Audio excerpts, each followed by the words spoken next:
Fala, primeiro ano! Tudo bem com vocês? Eu espero que sim. Aqui é o professor Edgar para mais uma videoaula aí de história, né? Nós já estamos aí no final, caminhando para o final do segundo bimestre. E aí, gente, eu vou fazer uma série de revisões com vocês.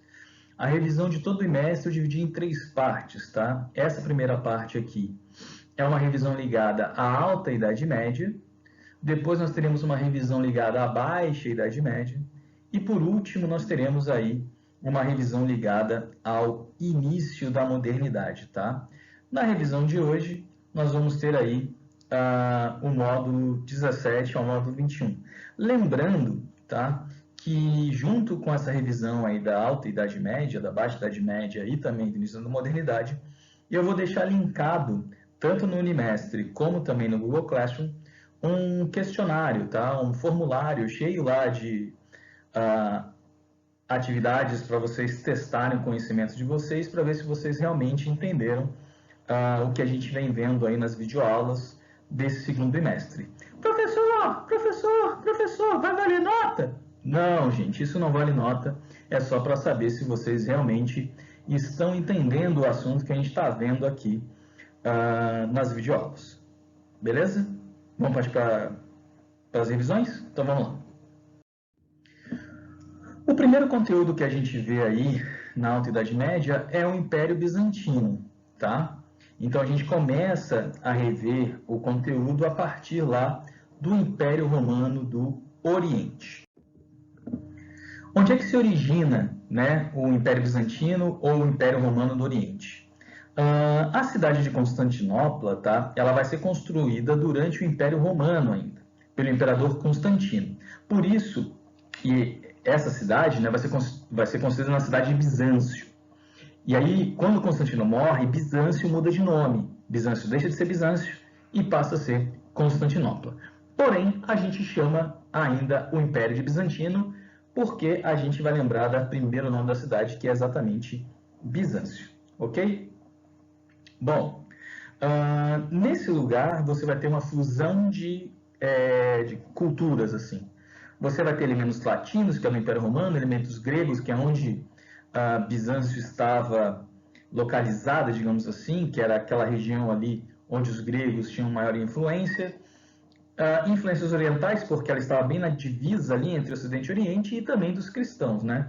Então você tem uma série aí de influências culturais nessa cidade de Constantinopla. Quando é que Constantinopla, né, vai ter um papel pretuberante? Não, antes disso. Sabe por que Constantino vai fundar essa cidade lá no Oriente? Porque ele já previa, né, que o Império Romano iria cair, porque o Império Romano já vinha sofrendo várias invasões bárbaras, então ele queria ter um lugar onde ele pudesse fugir se acontecesse alguma coisa, então ele vai fundar essa cidade lá em Constantinopla. Constantinopla vai receber, digamos assim, uma importância maior a partir de 395 d.C., feito aí pelo imperador Teodósio, que vai dividir o império, né, em dois. Vai ficar lá o Império Romano do Ocidente, com a sede em Roma, que vai ser comandado pelo seu filho Honório, tá?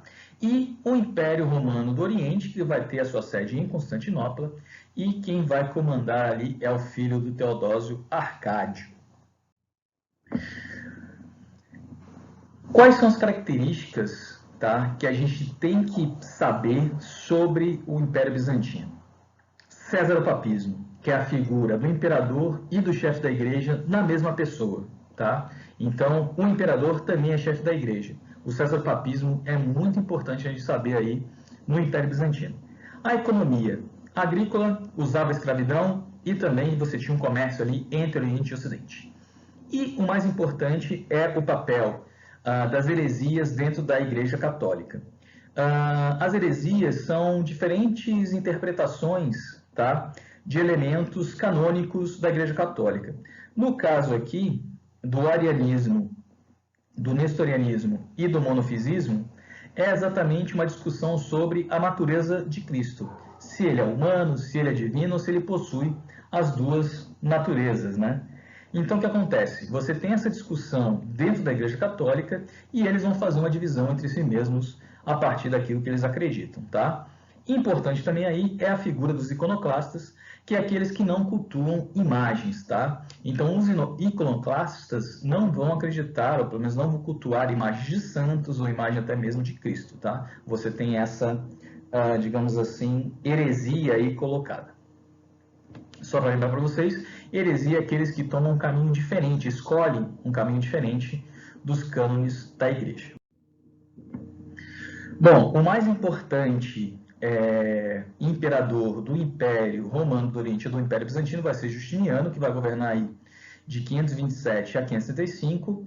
Ele que vai criar o Corpus Juris Civilis, que é o primeiro modelo de Código Civil. Ele vai fazer uma revisão, digamos assim, uma unificação de vários códigos que já existiam no Império Romano e vai lançar aí esse modelo de Código Civil que é utilizado até hoje, inclusive.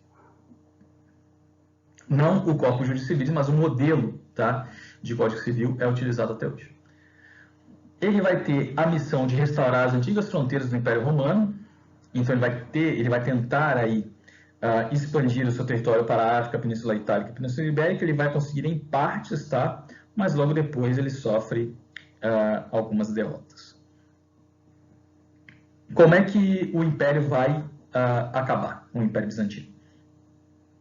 Você vai ter a dinastia dos Heráclidas, que vai perder vários territórios e também vai sofrer várias revoltas e insurreições internas. O movimento iconoclasta, tá? Vai proibir a representação e culto às imagens sagradas. Em 1054, você vai ter o Cisma do Oriente, que é a divisão entre a Igreja Católica Apostólica Romana, que vai se sediar agora em Roma, e a Igreja Católica Ortodoxa, que vai ter sua sede inicial em Bizâncio, em Constantinopla, no ano de 1054. E 4 séculos depois, em 1453, você vai ter a invasão desse território aí pelo Império Turco-Otomano e assim finaliza o Império Bizantino. A gente também fala aí sobre os reinos bárbaros na Idade Média. Então você tem a origem europeia desses povos, ou até mesmo escandinava, que é lá do norte da Europa, né? O físico dessa galera bárbara aí é alta estatura e carência pigmentária. Cultura nômade, caçavam, pastoreavam e faziam uma agricultura itinerante. A família era a base social, então eles viviam em clãs, né? E geralmente patriarcal e monogâmica. Uniam-se muito para a guerra, então eram vários clãs se uniam numa tribo para guerrear. E aí, gente, tem duas coisinhas que é bem importante para a gente depois entender o feudalismo, que é o comitatus, que é a relação de obediência, de fidelidade entre o chefe militar e os guerreiros, tá?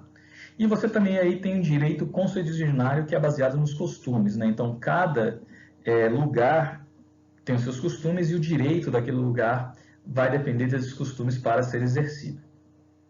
Eles eram politeístas porque acreditavam em diversos deuses que eram baseados nos fenômenos da natureza. Aí a gente tem o reino dos vândalos, reino ostrogodo, reino visigodo, reino anglo-saxão, reinos hunos, que eu não vou me debruçar muito aqui com vocês. Se alguém quiser se debruçar mais, olha lá o vídeo original dessa aula, que ali eu falo mais sobre esses povos, ok? O mais importante dos povos bárbaros é exatamente o reino dos francos, né? Os francos é o principal povo bárbaro aí, porque vai ser no povo franco aí que você vai ter a origem do feudalismo, que a gente vai ver só lá na Baixa Idade Média. Então você vai ter a dinastia merovingia, porque ela começa com Meroveu, e o Meroveu vai expandir aí o território dos francos para a Gália e para o Reno. O Reno fica ali na região de que hoje é a Alemanha, né? E a Gália na região da França.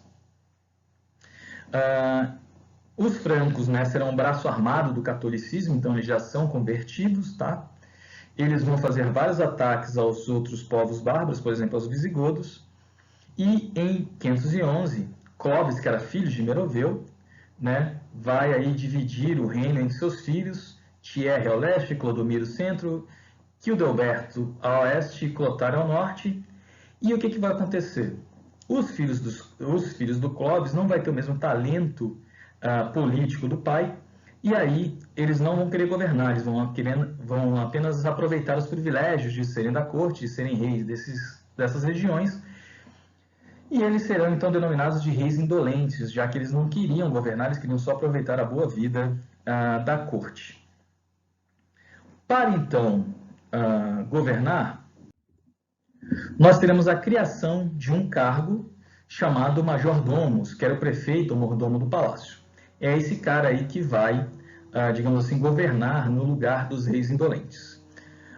Um cara que vai se destacar bastante nessa posição é Pepino de Heristal, que vai ser o pai do Carlos Martel, e quando Pepino de Heristal morre, o Carlos Martel vai assumir esse posto de majordomos, e ele vai se destacar porque ele vai impedir o avanço muçulmano no ano de 772 na Batalha de Poitiers. O filho do Carlos Martel, o Pepino Breve, vai assassinar os últimos reis indolentes, vai dar o golpe e vai aí ser coroado rei dos francos no ano de 751.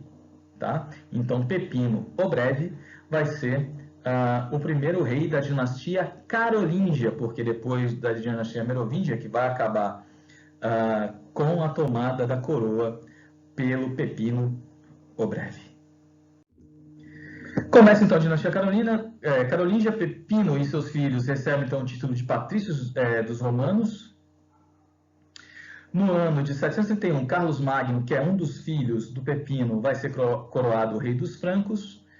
E aí começa a administração que vai levar à feudalização da Europa. Tá? O Carlos Magno vai dividir, né, as regiões entre condados e marcas. Condados entregues aos condes, e essas regiões vão ser responsáveis pela produção agrária, e as marcas, lideradas pelos marqueses, serão exatamente as regiões de fronteira responsáveis pela defesa do Império. Além desses cargos, dessa divisão territorial, você vai ter aí o Missi Dominici, que é exatamente os olhos e ouvidos do rei, são fiscais que iriam até os condados e marcas para fiscalizar, ver se realmente estavam seguindo as ordens do Carlos Magno e se tudo estava dentro dos conformes, assim como Carlos Magno queria. Você tem ainda na dinastia carolíngia, né, um renascimento, um investimento bastante forte em cultura, né? Então vai ter uma forte valorização da cultura clássica, vai ter a escola palatina, que são mestres estrangeiros trazidos para a corte. Após a morte do Carlos Magno, então, vai ocorrer a divisão do território do Império. Você tem o Tratado de Verdun, que vai dar fim à luta entre os herdeiros aí do Carlos Magno, porém, eles vão receber a invasão dos normandos, né? E começa, então, a dinastia capetíngia, com o Capeto, e também você tem aí, depois, a construção de um Sacro Império Romano Germânico, que é a união da Francônia, Saxônia, Suábia e Baviera. Ok? Isso aí tudo sobre já, digamos assim, o domínio da Igreja Católica. O último conteúdo que a gente vê na Alta Idade Média é a mesma formação do Islã. Nós temos aí o papel importante de uma figura chamada Maomé. Tá? Você tem aí na Arábia, naquela região lá do Oriente Médio, né, mais de 200 tribos beduínas e urbanas. Elas viviam de atividades agrícolas e comerciais.